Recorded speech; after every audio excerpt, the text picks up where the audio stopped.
Bonjour, moi c'est Kabibi Show de la conteuse africaine francophone. Je partage des histoires de vie réelles et vécues sur ma chaîne YouTube. Si c'est la première fois que tu tombes par hasard sur une de mes vidéos, n'hésite pas à rejoindre la team Kabibi Show en t'abonnant et surtout en cliquant sur la cloche de notification pour être au courant des vidéos que je partage.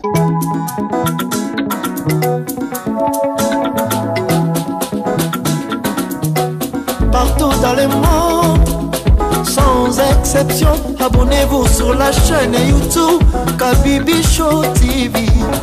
L'information en temps réel, Allez. Oh, partout dans le monde, viva l'été, Kakamoko, c'est Kabibi Show TV. Allez, s'abonner, abonnez-vous massivement, abonnez-vous massivement, abonnez-vous. Oh Maman Kabibi, moi si Amayele, Maman Kabibi, Maman Yama Solo, Maman Kabibi, la chaîne est actuelle, Maman Kabibi, information dans la source, oh, en temps réel, on parle de la réalité, de nos vies et nos parcours que nous traversons chez Maman Kabibi, nous recevons des conseils. Bonjour et bienvenue sur ma chaîne YouTube Kabibi Show TV. Yes, en chaleur, je suis heureuse de vous retrouver tous, nombreux, connectés, branchés, actifs, présents sur ma chaîne. Merci à vous tous qui n'hésitez pas à nous rejoindre en vous abonnant et surtout à cliquer sur la cloche de notification pour être au courant des vidéos que je partage. Comme vous savez, ici, on parle des histoires de vie, des expériences, des réalités. Donc, n'hésitez pas à me contacter sur le numéro WhatsApp qui s'affiche au bas de la vidéo pour partager la vôtre. Ça sera avec plaisir qu'on va parler de vous et on va tirer une leçon de votre expérience. Merci à vous tous qui n'hésitez pas à commenter au bas de vidéo. C'est le but de la chaîne. Quand on partage son histoire, on aimerait être commenté, encouragé et avoir le point de vue des autres personnes qui ont visualisé les vidéos. Merci à vous tous. Comme vous savez, nous avons une histoire forte. Vous avez pu bien voir dans le titre, cette histoire nous interpelle, cette histoire fait partie de nos quotidiens. C'est des personnes avec lesquelles on vit, mais parfois sans s'en rendre compte. On va parler de Jacqueline. Qui est-elle et pourquoi parle-t-on d'elle aujourd'hui? Jacqueline est une jeune Kenyenne qui raconte son histoire parce qu'elle a besoin de donner de la force à quelqu'un et de l'expérience. Elle nous dit ceci, elle est née dans une grande famille de 6 ans. Une famille moyenne. Une famille moyenne avec des parents aimants, des parents qui leur offraient tout, des parents qui étaient prêts à investir pour eux. En tout cas, dans les études, il n'y avait pas de souci. Donc, elle a évolué comme ça. Elle avait des frères et sœurs. Elle était de caractère très calme. Elle n'était pas une fille énervée, qui jouait dans tous les sens, qui cassait la maison. Non, non, non, non. C'était un enfant sur lequel on pouvait compter, qu'on pouvait sortir, la laisser même à la maison, elle était tranquille. Donc, elle a amené ce caractère-là à l'école primaire. Comme vous savez, à l'école primaire, c'est là que parfois les gens se définissent ou sortent leur caractère caché. Donc, pour elle, quand elle arrive là-bas, elle est traitée comme une nulle, comme une poule mouillée, comme une bête fille même, comme une fille qui n'est pas intelligente. Donc, dans sa classe, il y avait des enfants qui lui foutaient la pression, des enfants qui lui en faisaient voir de toutes les couleurs. Elle n'avait pas de plaisir à aller à l'école. Elle était tourmentée. C'était ça son quotidien, sa vie de tous les jours. Donc, elle nous explique en disant, elle a évolué comme ça. Et c'était très dur pour elle. Elle en souffrait. Elle ne voulait pas aller à l'école. Donc, dès que le matin arrivait, elle se disait, il faut que j'aille encore là-bas. Elle s'est renfermée sur elle. Ça commençait à jouer sur son comportement, vu qu'elle en souffrait. Quand elle venait dire à sa mère que à l'école, on me dérange, on me tape et tout ça, sa maman l'a tapé. Sa maman lui criait dessus. Sa maman lui disait que tu es bête. Toi, tu es mon enfant. Comment tu pars à l'école, on te gronde. Comment tu pars à l'école? Hein? Si on te pousse, toi aussi tu pousses. Si on te dit ça, toi aussi tu réponds. Pourquoi tu pleures? Hein? La vie, c'est comme ça. La vie, ce n'est pas un cadeau. Les gens s'affrontent, les gens s'attaquent, les gens ne se font pas de cadeaux. Pourquoi toi, tu dois rentrer ici pleurer tous les jours? Quand tu me dis, c'est pour que je fasse quoi? Que j'aille me battre avec tes amis? Donc, elle se sentait livrée à elle-même. Elle a commencé à cacher. Parce qu'on l'a tapée à la maison. Elle a commencé à se renfermer, à porter ses souffrances dans le cœur, à se dire qu'elle était livrée à elle-même, à se défendre toute seule. Quand elle allait dire aux autorités de l'école, il ne faisait pas grand-chose. Il grondait un peu les enfants de sa classe et puis c'est tout. Mais il ne faisait pas grand-chose. Sa vie était comme ça. C'était très, très dur pour elle. Donc, elle s'est dit, je suis taxée de tous ces noms parce que je ne me défends pas. Je dois apprendre à devenir une nouvelle personne, à me défendre. Mais comme elle avait déjà cette image-là des poules mouillées, qu'elle ne pouvait pas changer devant ces personnes qui l'attaquaient tous les jours, elle a décidé de le faire quand elle allait aller au lycée. Donc, à ses 12 ans, quand elle passe au collège, elle décide d'être une nouvelle personne, de se défendre. Comme on lui change d'école aussi, dans cette école-là, c'était que l'école primaire. Elle arrive là-bas, métamorphosée pendant les vacances. Les gens qui l'ont connue à l'école primaire et ceux qui l'ont vue au collège ne la reconnaissaient pas. Elle était agressive à un niveau que c'était ça passe ou ça casse. Elle est devenue une mauvaise fille. Elle s'est transformée pendant la période des vacances. Elle dit à cette époque, à cette période-là, elle avait eu ses périodes, elle avait eu la poitrine, elle avait tout eu en même temps. Elle était révoltée d'être minimisée, méprisée à l'école, rejetée à la maison, traitée comme une moins que rien parce qu'elle ne pouvait pas se défendre, elle comptait sur les parents. Donc tout ça, ça chamboulait sa tête. Elle est devenue l'opposé de ce qu'elle est. Ça a commencé les convocations à l'école. Les parents étaient convoqués tous les jours. Jacqueline s'est bagarrée. Jacqueline a fait ceci. Elle dérange en classe. Elle emmerde les professeurs. Elle fait ceci, elle fait cela. Personne ne comprenait. Elle a eu 14 ans. C'était pareil. Elle dit, plus les années passaient, plus ça devenait chaud. C'est comme ça qu'à 14 ans, la directrice n'en peut plus.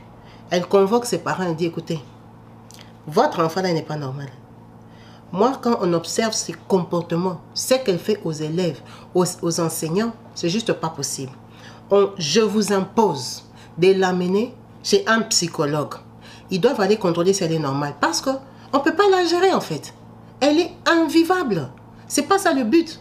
Ils viennent ici pour être enseignés. Mais s'il n'y a aucun respect, ni de l'autorité, ni des autres enfants, moi je ne vois pas pourquoi on la garde ici.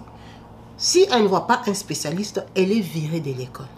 Pendant que c'était une très bonne école, dans laquelle tous ses autres frères et sœurs étaient passés. Donc les parents sont sous les faits accomplis, en sachant que son papa c'est un intellectuel.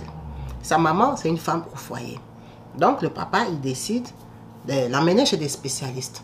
Quand on l'amène là-bas, après tous les questionnements, les rendez-vous et tout ça, le psychologue décide et dit que elle a un souci, il faut essayer de la tranquilliser avec des traitements. On ne peut pas confirmer, mais c'est l'enfance, vous voyez, elle grandit, elle commence à avoir des développements des hormones et tout ça. Chaque enfant se présente à sa façon, on ne peut pas la condamner et dire seulement que non, elle ça ne va pas, elle ça ne va pas. Donc donnez-lui du temps, mais je vais lui donner quand même des tranquillisants, des choses qui vont essayer de l'endormir, l'apaiser et tout ça. Ça veut dire que quand on lui donne ces traitements-là, elle doit les prendre à la maison. Ça commence à aller d'après la direction. Elle les prend pendant 3 semaines. En sachant que sa maman n'est pas d'accord. Sa maman, elle dit que le papa, avec la direction, ont décidé que son enfant était folle. Aller l'amener chez un psychologue, ça veut dire quoi? Que son enfant, sa tête ne fonctionne pas bien. C'est l'âge. Elle-même, quand elle était jeune, elle s'est battue. Oh, sa fille lui ressemble. Ça veut dire quoi ces trucs-là? Que l'enfant commence à prendre des tranquillisants. Nous ne sommes pas des blancs. Commence à empoisonner l'enfant avec des comprimés. Le temps qu'elle grandit, sa tête même sera tournée avec les médicaments qu'elle boit. Ça, c'est la maman déjà qui a fait les palabres au papa quand ils sont venus avec les médicaments.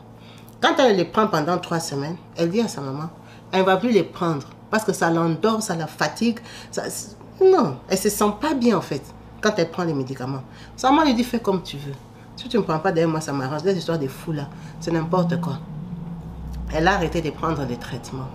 Vu qu'elle continuait les séances chez les psychologues, en mentant qu'elle prenait les comprimés, ça veut dire que la direction ne pouvait pas la renvoyer parce qu'elle avait un suivi.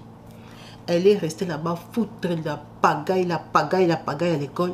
La directrice a quand même serré le cœur, l'a supportée jusqu'à ce qu'elle ait eu son bac. Quand elle a eu son baccalauréat, elle est partie à l'âge de 18 ans.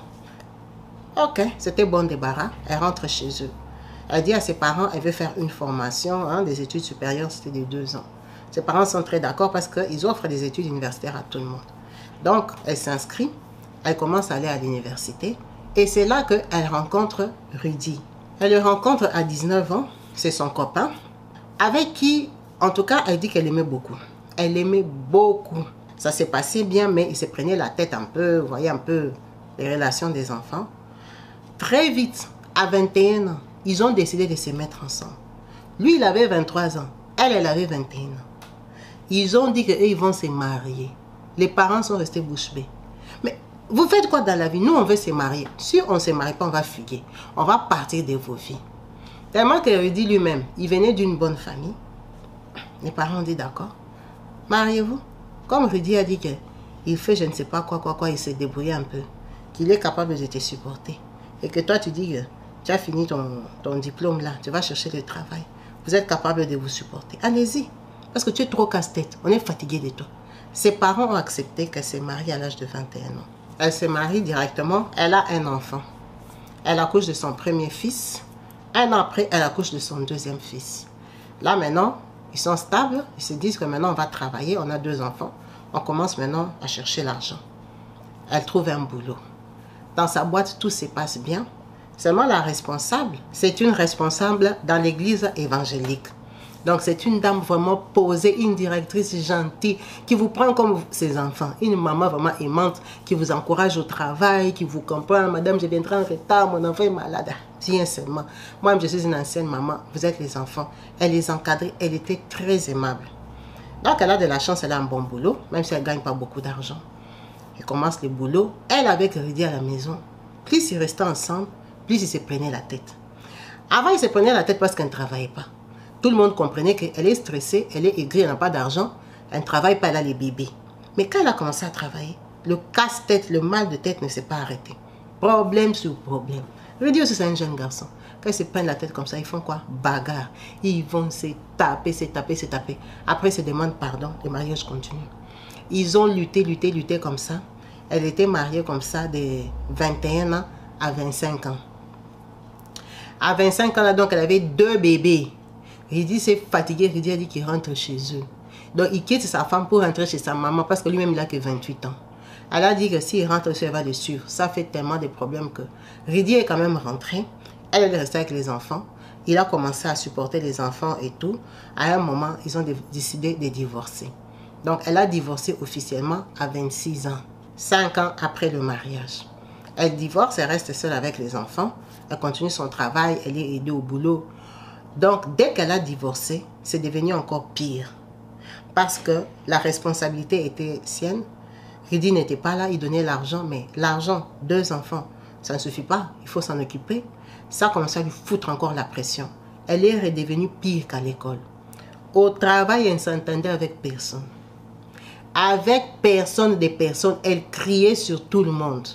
Sauf sur une copine, Laetitia. Pourquoi on l'appelle copine? Parce que Laetitia accepter ses caprices. Quand elle lui faisait des problèmes, elle a toléré. La directrice savait qu'elle avait des problèmes avec tout le monde, mais elle essayait toujours de la conseiller. La maison où elle était restée avec les enfants, elle n'arrivait plus à payer parce qu'avant, elle a payé à 2 avec Rudy. Donc, 1 an après, elle a déménagé. Donc, elle a déménagé à 27 ans. Elle part prendre son propre appartement avec ses 2 enfants. Là où elle arrive, là, c'est la seule locataire. On ne connaît pas Rudy. Donc, c'est elle qui doit payer. Elle habite 4 mois. Elle commence les problèmes. Elle dit, elle avait des problèmes. Donc, elle, la bailleresse, avait peur de venir lui demander les loyers. La parcelle où elle habitait, elle avait des problèmes avec tout le monde. Elle les insultait, tout ça. Elle était agressive. La bailleresse, donc, envoyait des gens pour aller demander gentiment les loyers. Est-ce que tu peux me payer même les loyers du mois, passer même un peu. Et tout ça, parce qu'elle l'a grondé et tout. Donc, elle est restée comme ça, énervée. Un jour, elle n'avait pas d'argent. Elle était hyper endettée. Elle n'avait plus de vie parce qu'elle devait s'occuper de ses 2 enfants. Donc, elle décide d'aller faire un prêt. Prêt avance sur salaire.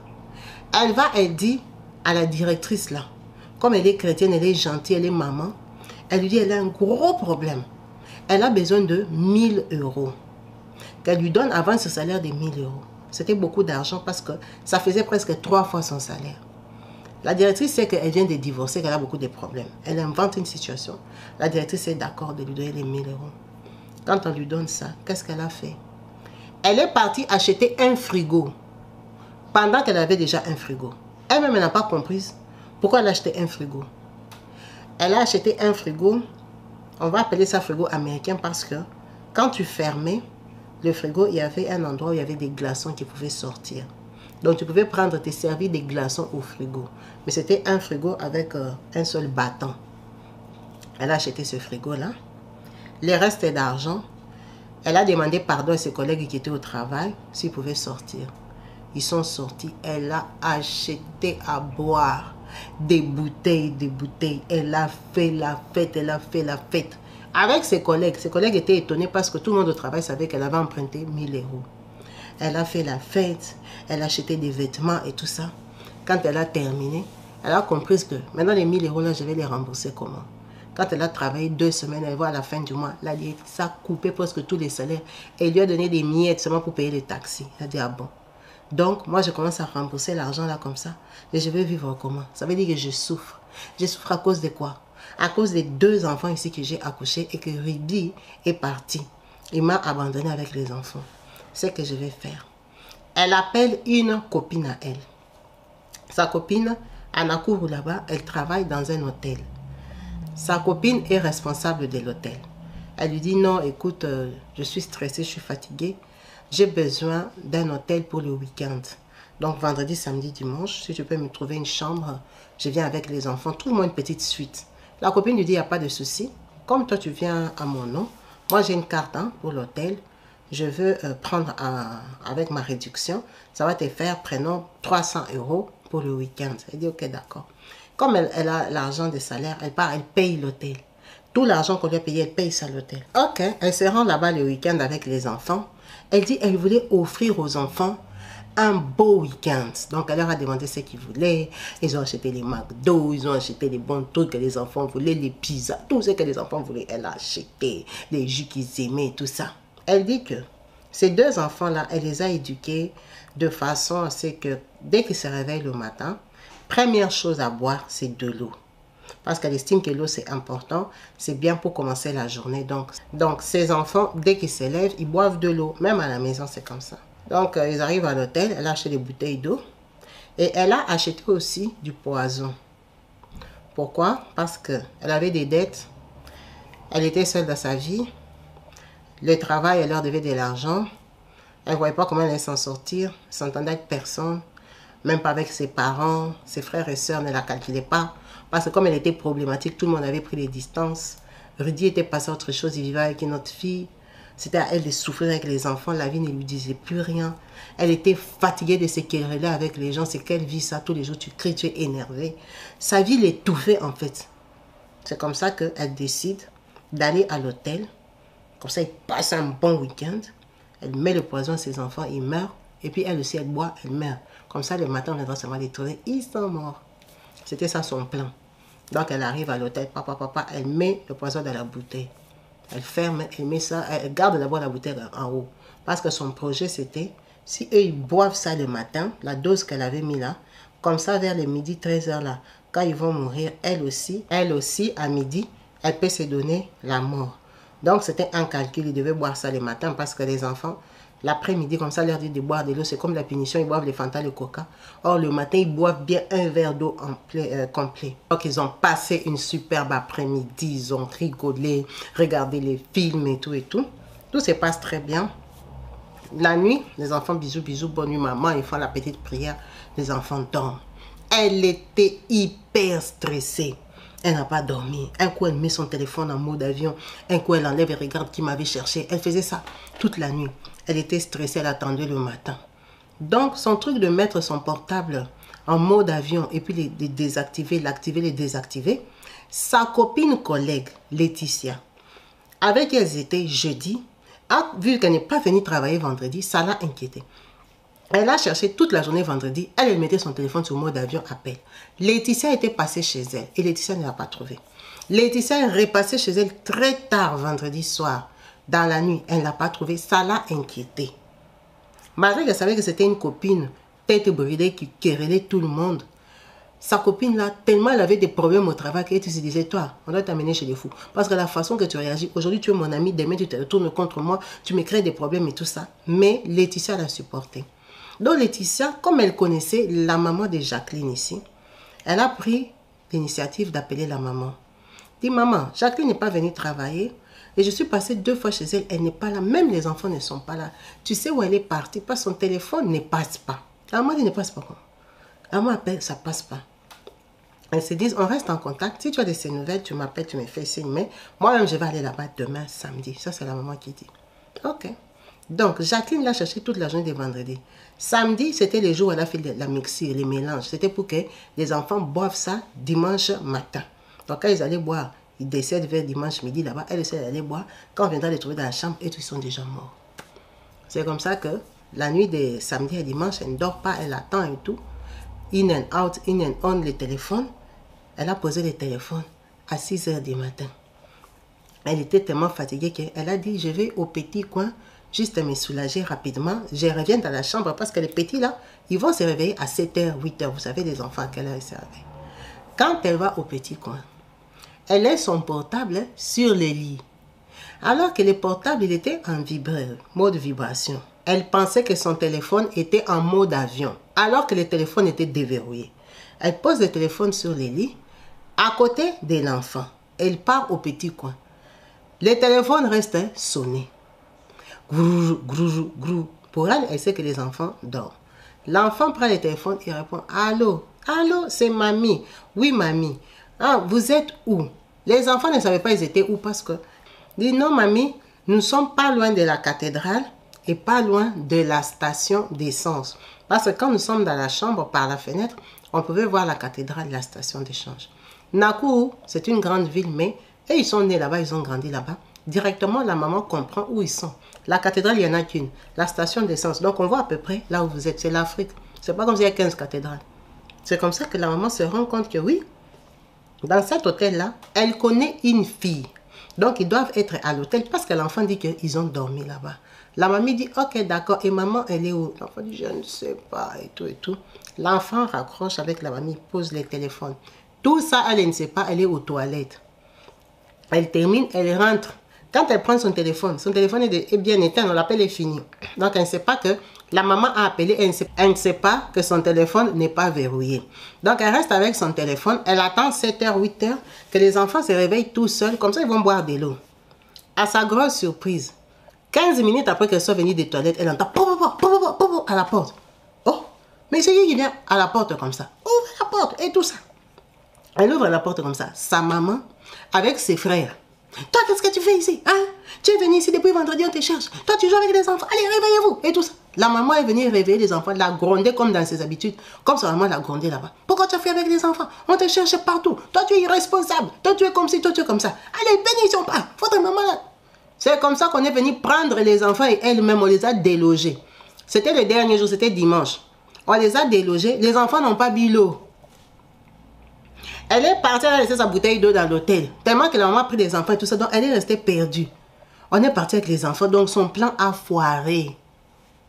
Ses enfants ont été sauvés à cause des appels de sa copine. Vous voyez les copines envahissantes là. Vous vous parlez même pas trop bien. Vous n'êtes pas trop copine. Vous vous prenez la tête tout le temps. Mais elle fait que tu es cherché. La copine qui a signalé sa maman est venue prendre les enfants. Viens pas et tout ça, tout ça.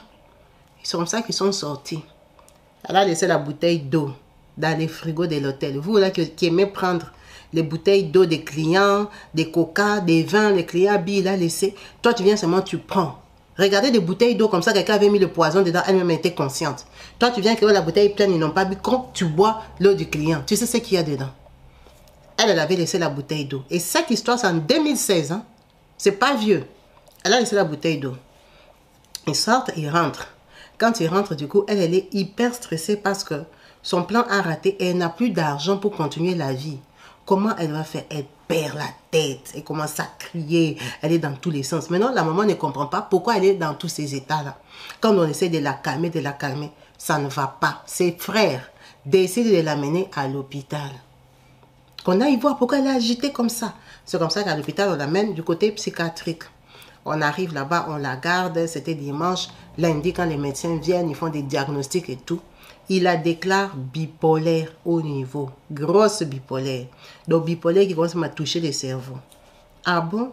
Donc on dit aux parents qu'on doit la garder là-bas parce que on ne peut pas la laisser en circulation. Vu qu'elle-même, elle a raconté tout ce que je viens de vous raconter.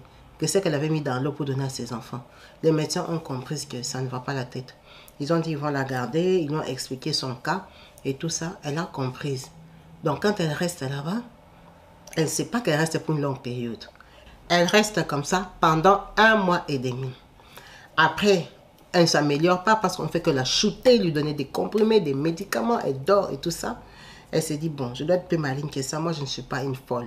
Rester avec tous les gens qui sont fous ici, je dois jouer leur jeu. Qu'est-ce qu'ils veulent?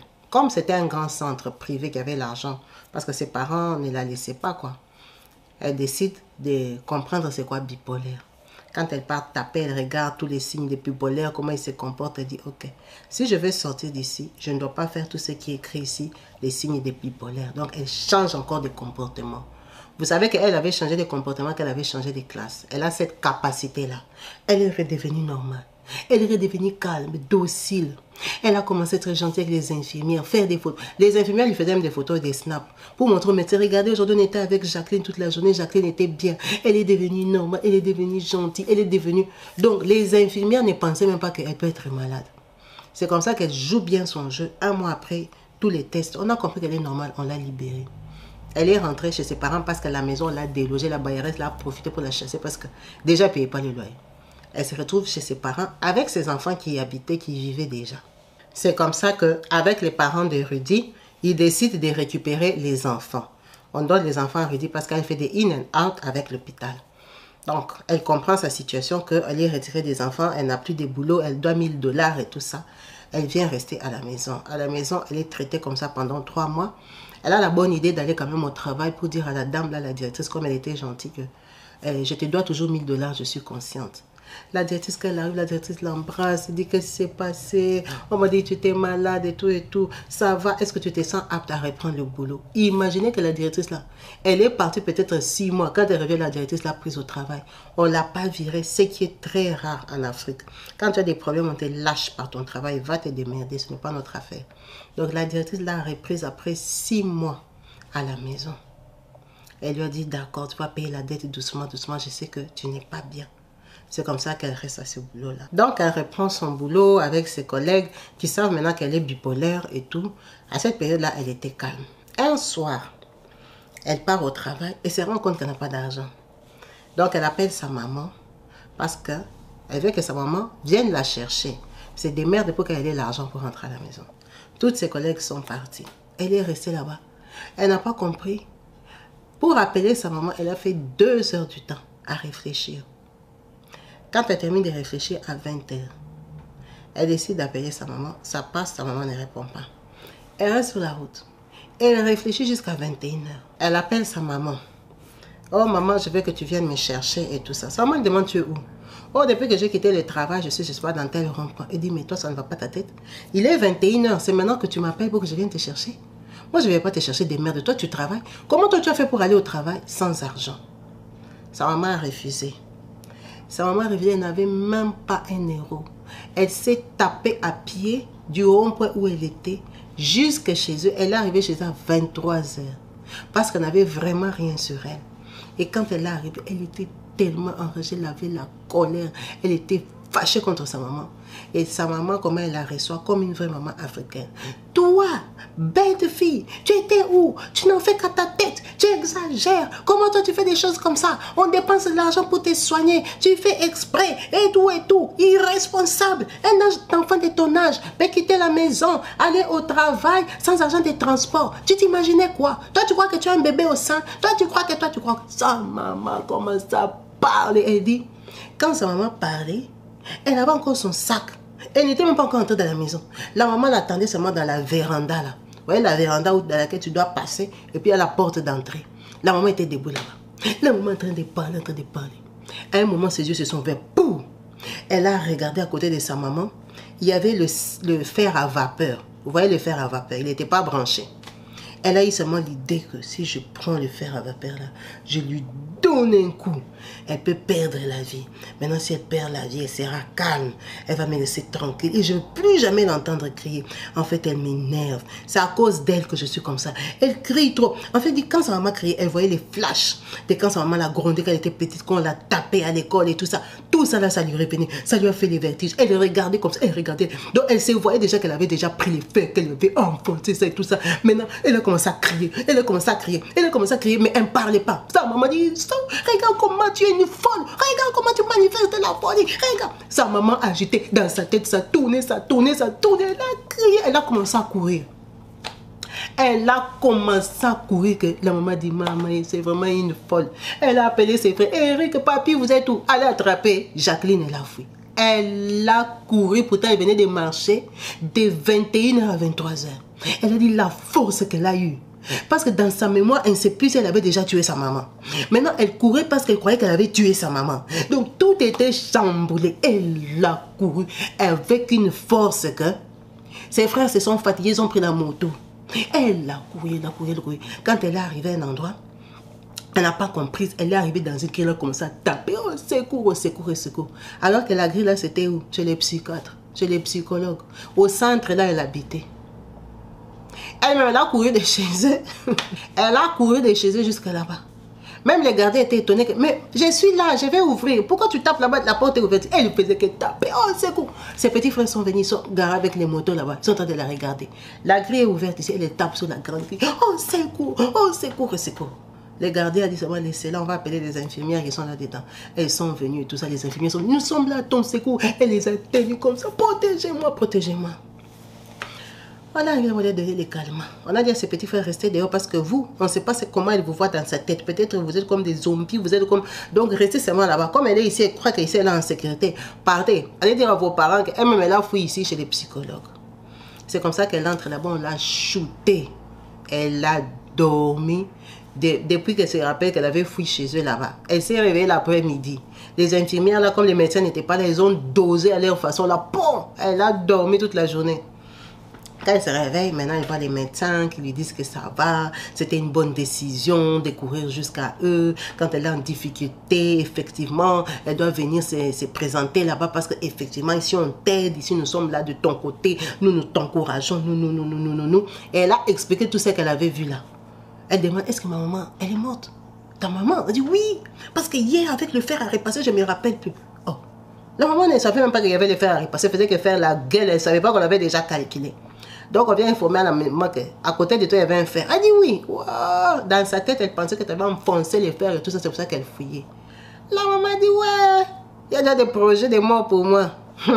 L'enfant ici, gardez-la.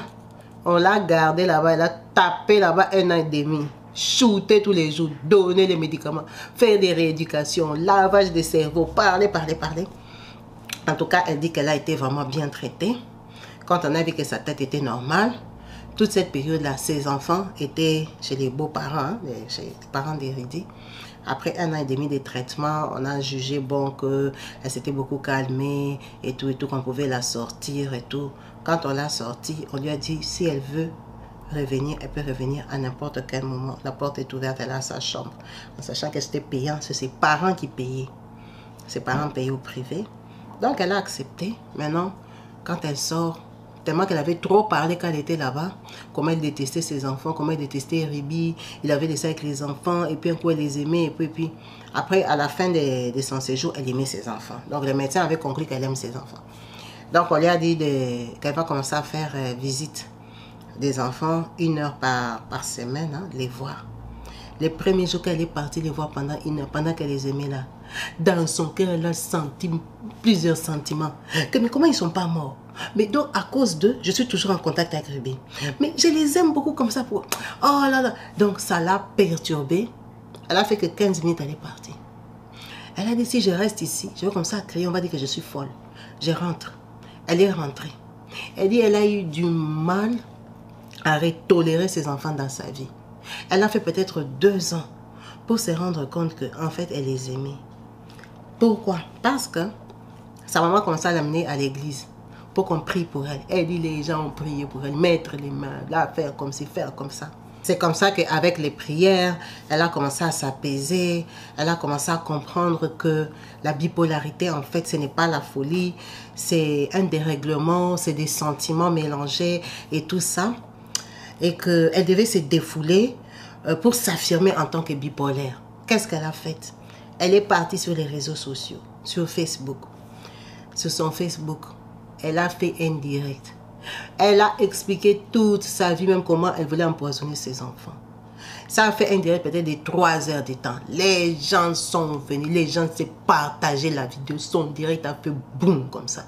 Les gens l'ont regardé, les gens ont commenté, les gens l'ont applaudi, les gens l'ont encouragé. Tu es brave, tu es forte, tu confirmes ta présence, ta maladie, tu confirmes ta faiblesse, tu confirmes. Elle a dit, elle a parlé, elle a dit, le jour qu'elle a parlé là, c'est le jour qu'elle a guéri. En fait, elle s'est déchargée. Elle a expliqué comment on l'a maltraitée à l'école. Comment sa maman réagissait. Comment sa maman n'est même jamais allée à l'école. Dire aux responsables que pourquoi on tape ma fille. Sa maman disait qu'elle doit remettre. Elle dit mais c'est pas tout le monde qui pouvait remettre. Elle a détruit mon intérieur. Elle a dit elle a tout craché, tout vomi.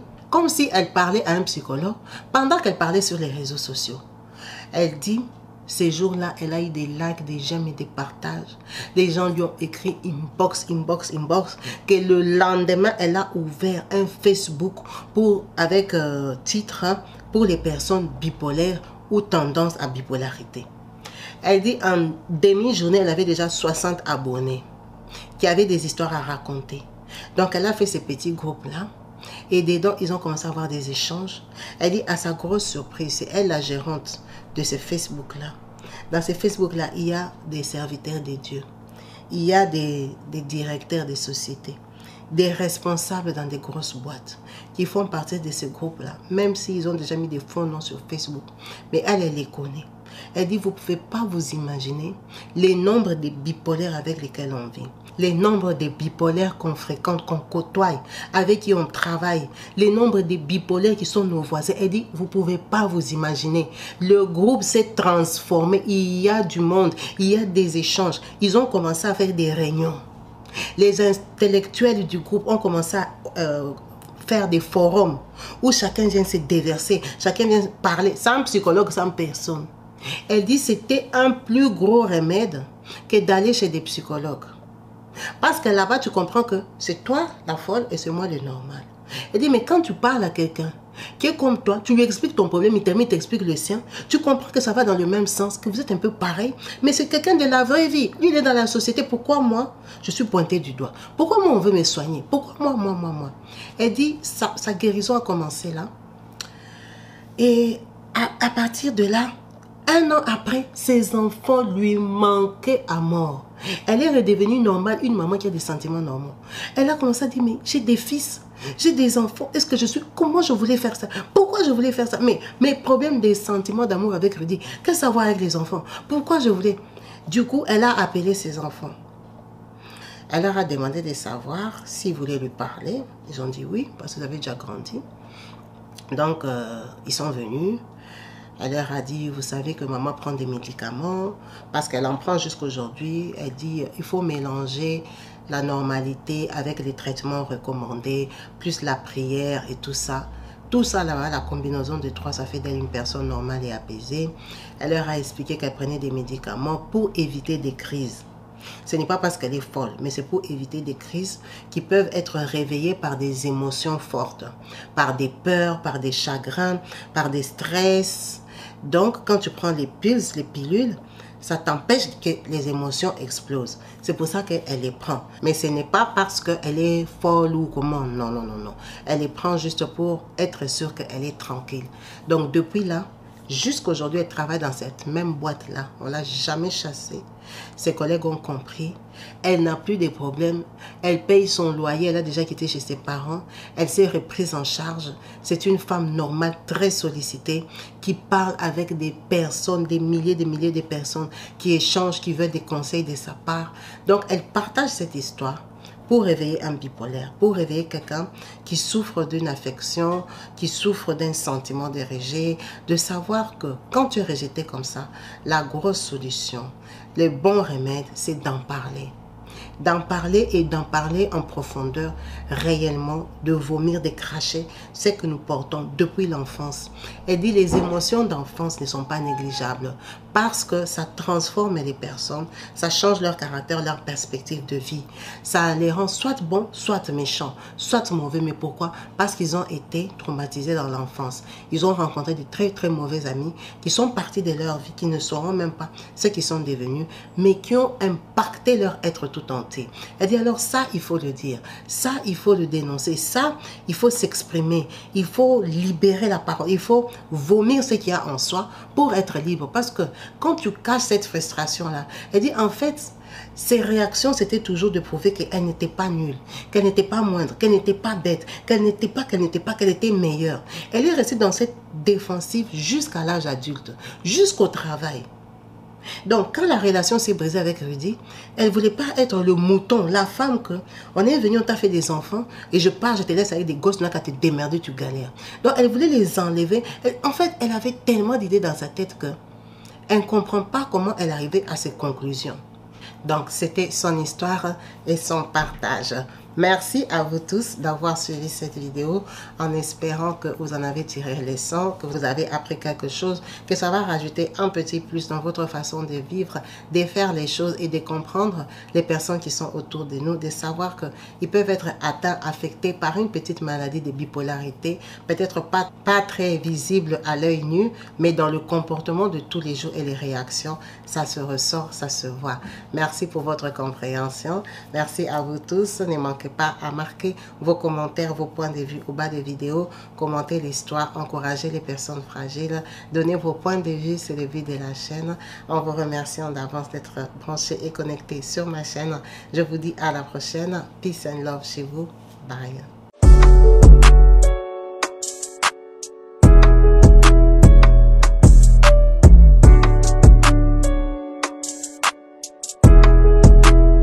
Bino baye bozali kolanda biso esika bozwami tozali bongo awa na kati ya RDC précisément na ville province de Kinshasa awa na Bibwa esika wapi bazali koteka ba terrain 20 sur 20 na 4000 euros 4000 euros mais kosomba yango cash te okofuta yango paiement en série ne bino bata diaspora bolobaka dans le mois ko bana kofuta bongo 400 euros et ko ka 10 mois ko ça 4000 euros aux terrain na yo. Il y a plus de 33 hectares et ça bon awa.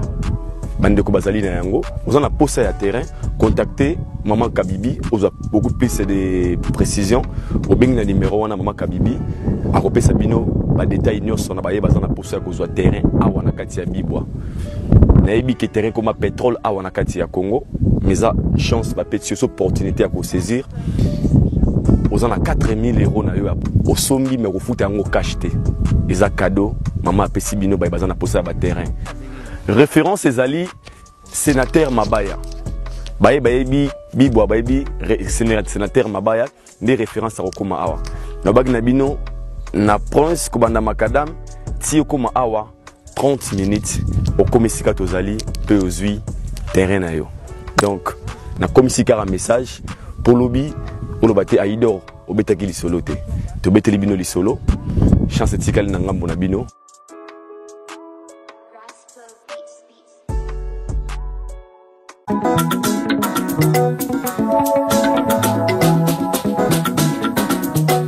Partout dans le monde, sans exception, abonnez-vous sur la chaîne YouTube Kabibi Show TV.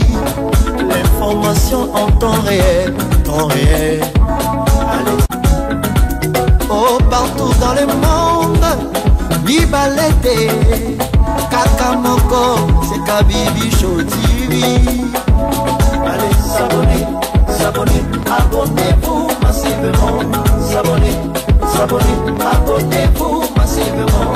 S'abonner, abonnez-vous. Oh, maman Kabibi, moi si à Mayele, maman Kabibi, maman Yama Solo, maman Kabibi, la chaîne est actuelle, maman Kabibi, information dans la source, oh, en temps réel, on parle de la réalité, de nos vies et nos parcours, que nous traversons chez Maman Kabibi.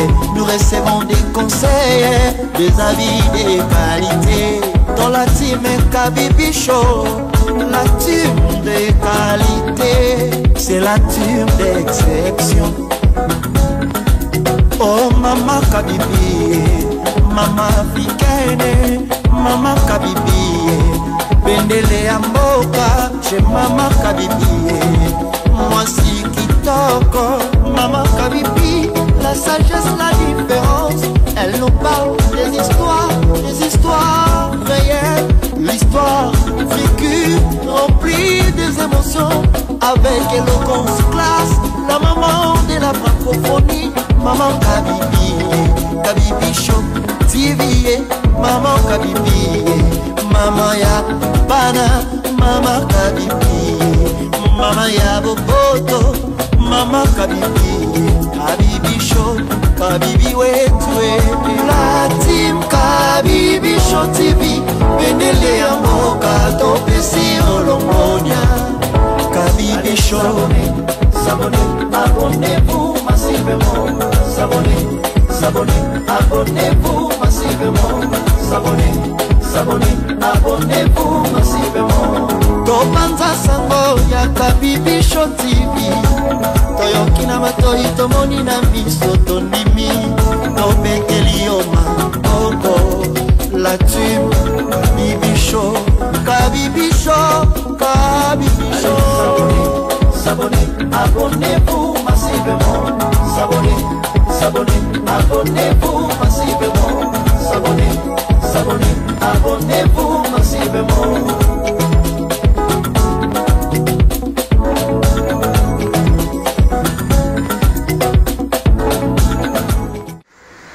Bonjour, biso association et Maman Kabibi Show, la team, encore une fois. Sa maman dans l'hôpital Yolo. Alors, tu fous tes factures, tu remettre déjà. Maman yo, bazo bomsele bébé déjà. Maman yo, maman Judith, tu peux sur facture au Lobani na Maman Kabibi na la team. En tout cas, et belé à Kolobapo na Maman Zali, na pesi Maman Kabibi, merci beaucoup, vraiment merci. Parce que banda na boti na l'hôpital awa, lisunge zate. Namonaki ndeni na obima maternité te namonaki bato ya ONG ya Maman Kabibi bayaki basollicite nga na sololi na bango en tout cas balakaki nga balobi nde toke kosolola na mama tokozonga après pe quelques mois namoni bazongi bafuteli nga facture lelo nazobima maternité na bébé na nga en tout cas na sepeli makasi ya koloba mingi eza te mama nzamba mona yo mwana wana nakotia ye ndoi na yo aza mwana mwasi nakopesa yo kombo. Merci beaucoup, merci beaucoup. Tu sais, Béli, tu sais, tu reviens sous la fin du mois. Bye bye. Oui, Maman Kabibi, tu es qui dans l'hôpital, tu es ici, maman, qui pendant 2 mois. Yango, tu sali action, tu es ici. Yango, tu es remercié, on a mis au sali pour la maman. Action ezalaka kaka nzambe apambola yo na pesi pe mama na bi. Bonjour Maman Kabibi, to sepeli makasi maman opa sepeli, merci beaucoup. Makunde na zabu ba minasenge pa bakuluna banaza ba choc ba zoxi na eka na makasi, merci beaucoup Maman Kabibi. Merci Maman Kabibi, nous allons continuer à sunga ba jeune mère au bazo kangama na hôpital. To sengi association na yo, merci vraiment nzamba pambola yo et que au continuer au kindara toujours liboso comme tu le fais toujours pour les autres et que Dieu a bâti cela yo encore plus et belé encore. Merci beaucoup.